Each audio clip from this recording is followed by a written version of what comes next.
Hi. When we think of what a holy family would look like, it doesn't usually include single parents or home businesses or losing children to early deaths. However, those challenges and many more are exactly what we often face. Late nights working across the table from our kids in order to help them stay focused, or working extra shifts in order to provide for the family's needs. Having difficult children who seem so absorbed in themselves is another trial many of us have faced. Are there saints for us? Saints who would know what these things are like? Yes, there are. And I don't know about you, but I find it so encouraging to learn of saints whose lives were similar to mine. When we consider modern saints, we have a special privilege. As parents, until recent years, saints were canonized one by one. Only very recently has it happened that a few couples were considered jointly. Each has to be holy, but their cases are joined. I'm Katherine O'Brien, mother of 9, and I'm excited to share some of my heavenly friends with you. As St. John Paul II put it, the family is the privileged place where holiness finds roots, the first sources where it can mature throughout life. In that same homily, he said that saints are born of saints, nurtured by the saints, and draw life from the saints in their call to holiness. It is a rare thing to have saintly parents and saintly children. Let's explore two couples who are saintly parents and who had saints as children. These are both treasures to us and inspirations to us as Catholic parents. First up, from the 19th century, Louis and Zélie. When Louis was 22, he discerned a vocation to the monastery, so he went to Switzerland nearby, his home of France, and he endeavored to learn Latin. Louis was no Latin scholar, and so could not stay. Upon leaving, he went and apprenticed himself to become a watchmaker jeweler. He loved to fish, and over time, he became part of a Catholic circle, a group of men that gathered for Mass and prayer. They did charitable work together, and they had a lot of fun. They played billiards, and he was really good at it. Across town, there was a young woman also discerning a vocation. Her sister had become a visitation nun, and so she was exploring her own vocation. But after meeting with the superior of a different convent in town, Mother helped her realize that her vocation lay elsewhere. One day, as she was walking across town, just taking care of her own business, Louis passed by. She didn't know him. But when she saw him, she sensed God saying to her, "This is the one I've been preparing for you." She went on with her business. Louis, having no idea any of this is happening, went on with his. A little while later, they met. And a few months after that, they married, curiously enough, at midnight in July in 1858. He was 34, she was 26. They attended daily Mass, went to confession frequently, and practiced the corporal and spiritual works of mercy regularly. They were very discreet in their help of needy families, the sick and the dying, and at one point they even arranged to hospitalize a poor beggar in need.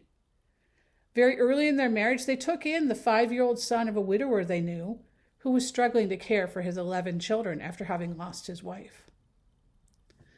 Louis worked in his shop, making watches, dealing with jewelry, and Zélie is what we would call these days a mompreneur. She made fine Alençon lace. She had a number of women who worked for her out of their homes. They can put things together, created fabulous lace scarves and tablecloths and different things. And then the children began to come. In time, they had 9. Sadly, however, both of their sons, as well as one of their daughters, died as babies, and another died as a toddler. We have a letter that she wrote to her sister-in-law some years later, who had also lost an infant son. Zélie remembered, "When I closed the eyes of my dear little children and buried them, I felt sorrow through and through. People said to me, it would have been better never to have had them. I couldn't stand such language. My children were not lost forever. Life is short and full of miseries, and we shall find our little ones again up above." She shares so much in there. Any of us who've lost a child to miscarriage or because of an injury or an illness when they were young, or even older parents who've lost adult children, our hearts are broken open. We are torn asunder. The depths of pain is unspeakable. But in the midst of that, we have this incredible consolation, especially with our little ones, of knowing they're baptized, they're given to the Lord. We will see them again someday. And she remembered that in the midst of her grief and shared that with her relative to help her in the midst of hers.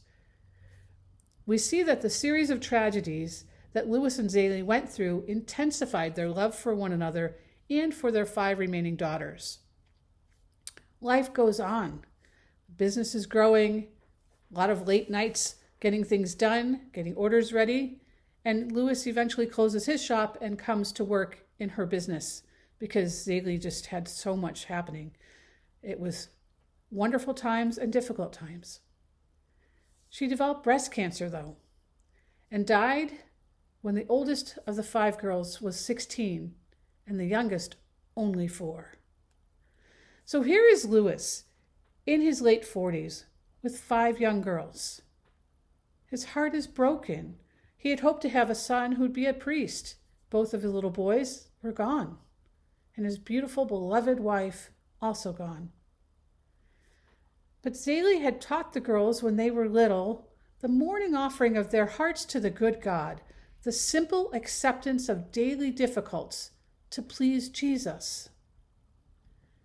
Louis and the older girls remembered this, and they taught it and reminded each other and taught it to the little ones, as of course Thérèse was too little to have learned it from her mom, or at least to have remembered it. In time, the eldest approached her father and said, "I'm feeling a vocation to Carmel," and she left. And then the second daughter, also another Carmelite. And then the third daughter, Léonie, not a Carmelite, but a visitation like her aunt. Now Louis is home with his youngest 2, Céline and Thérèse comes to him at 14, "Papa, Papa, me too, me too. I must go to Carmel." She asks the priest, she asks the bishop, father takes her to go visit the Pope, and she asks the Pope. And away she goes to Carmel. How hard it is to lose our children. Giving them to God is a different kind of a loss, but it's a loss. We don't get to see what's going on every day. So there's Louis with Céline. 11 years after his beloved Zélie had died, he tells his girls about a prayer that he had recently prayed, saying, "My God, I am too happy. It is impossible to go to heaven like this." So you see this father happy at giving his daughters to the Lord, happy with his life. He's being well cared for. And he offered himself to the Lord as a victim for souls. And he did suffer, finally dying 6 years later after having dementia and hallucinations and other challenges. Now, their youngest, we all know as Saint Thérèse of Lisieux, the little flower, and her little way of spiritual childhood clearly related to, built upon, that teaching of her mother to simply give daily challenges to God to please Jesus. This has helped many, many thousands to grow in holiness. And she was also inspired by her father, and a year after his death, offered herself as a victim to the merciful love of God. One can truly not conceive of the growth in holiness of Thérèse and the religious vocation of her sisters, independent of the spiritual life of their parents. Zélie and Louis's feast day is their wedding anniversary, July 12th. They were canonized in 2015 by Pope Francis. And the 2 miracles in their canonization process were both of little children.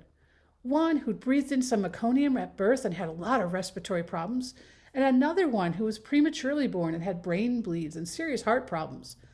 All of these were miraculously and completely healed, cured, gone after people prayed to Zélie and Louis. The other couple I want to introduce you to was in the 20th century, and in 1906, a soldier married a school teacher. The school teacher was not of a very strong constitution. She had fairly weak health. Nonetheless, God blessed them, and within a year, they had a son. They called their son Edmund.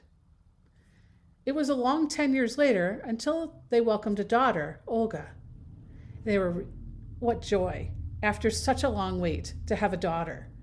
But she died in infancy. What the Lord gives, the Lord sometimes takes away. 3 years later, she gets pregnant again. All over these years, her health has been declining. Now the doctor is saying, you are in danger of losing your life. You must abort this child. I don't know that you're going to survive this pregnancy. You need to do this. And she talked to Carl, or her husband, about it and said, no. So Amelia and Carl made the decision that their conceived baby was to be born. They bravely fired the doctor and hired a new one. After a very difficult pregnancy, and Carl taking over a lot of the household chores and taking care of now 13-year-old Edmund, it's time for Amelia to give birth. Edmund and Carl go across the street to pray Vespers evening prayer at the local parish.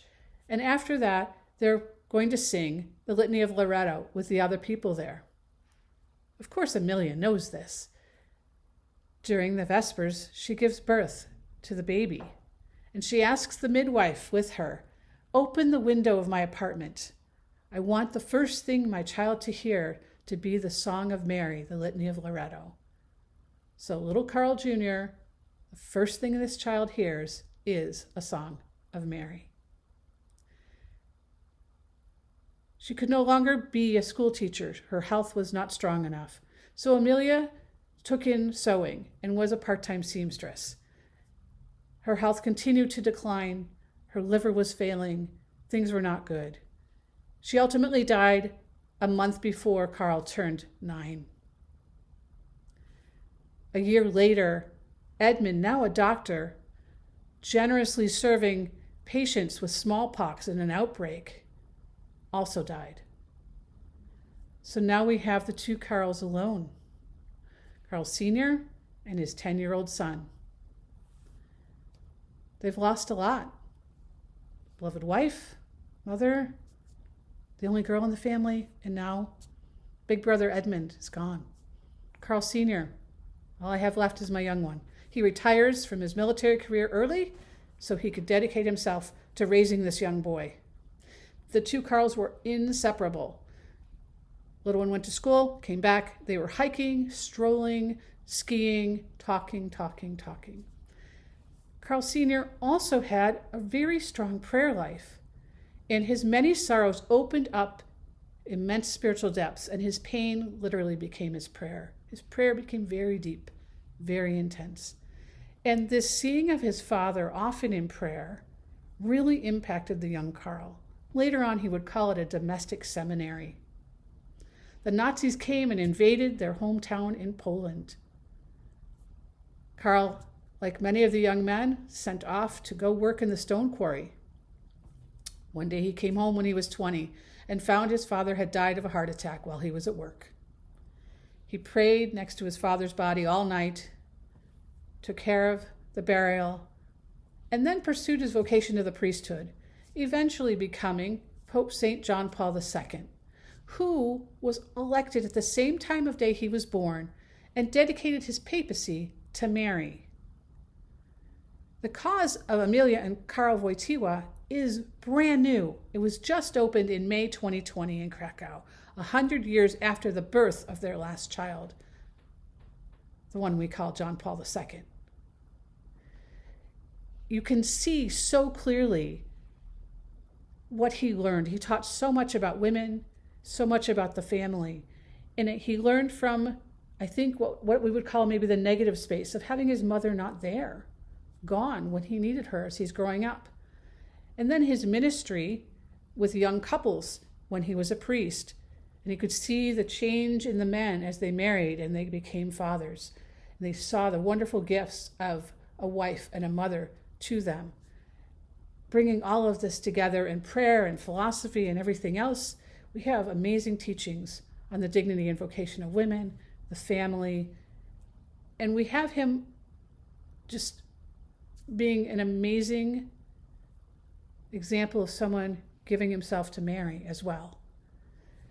So we see in these saintly children, Teresa and John Paul, the echo of what they learned from their mothers, what they learned from their fathers. And we see these single parents, these mompreneurs and business people and hard workers going through a lot of trials and losing children and continuing to trust in God, continuing to pray, continuing to open their hearts in the midst of all of that pain, and what graces flowed out.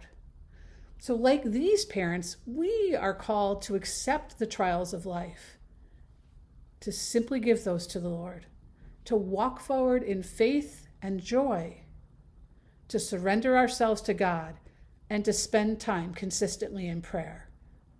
And it's very okay if the door is open a little and the kids can see. So like those parents with all of their trials, now it's our turn. Let us be holy. Hopefully our children will be holy as well. But let us be holy and take up our crosses every day. Thank you, and God bless you and your families.